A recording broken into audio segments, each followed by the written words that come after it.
My name is Ona Judge Staines. I do not know the exact year I was born, but they tell me it was about 1774. I was born at Mount Vernon, Virginia, under the enslavement of George and Martha Washington. I arrived here at this port in Portsmouth, New Hampshire, after emancipating myself from our first president and his wife.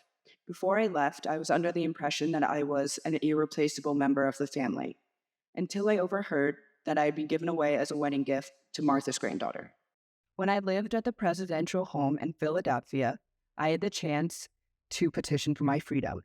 You see, Pennsylvania is a gradual emancipation state, meaning that after 6 months of living in the state, we, the enslaved, could petition for our freedom.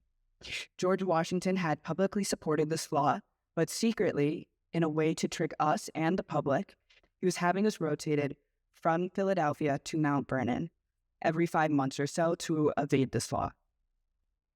It was on one of those days where I decided to seize the moment and step out on my own. While the Washingtons were packing up to head back to Virginia, I was packing up to go. And on May 21st, 1796, while the Washingtons were eating dinner, I had left the home with only the clothes on my back. With the help of my friends and the free Black community in Philadelphia, I was able to seek passage on the ship the Nancy, captained by John Bowles, a name I never revealed until later in case he was punished for helping me get here. When I arrived in Portsmouth, Captain Bowles told me I could find lodging at the house of Pump in Candace Springs. There, I stayed, found work, and was able to live peacefully for a short amount of time. Unfortunately, George Washington was still trying to pursue me. He had sent a man to Portsmouth in order to capture me by force and send me back to Virginia.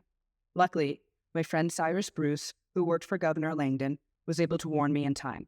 I found refuge in Greenland, New Hampshire, at the home of John and Phyllis Jacks, and was able to live out the rest of my life and raise my children. After President Washington died in 1799, I was never pursued again, despite remaining a fugitive. By emancipating myself and evading every attempt Washington threw at me, I was able to remain free and keep my children from the horrors of slavery. I have labored very much since leaving the Washingtons. However, I never regretted my decision to seek freedom. I am free and have been made a child of God.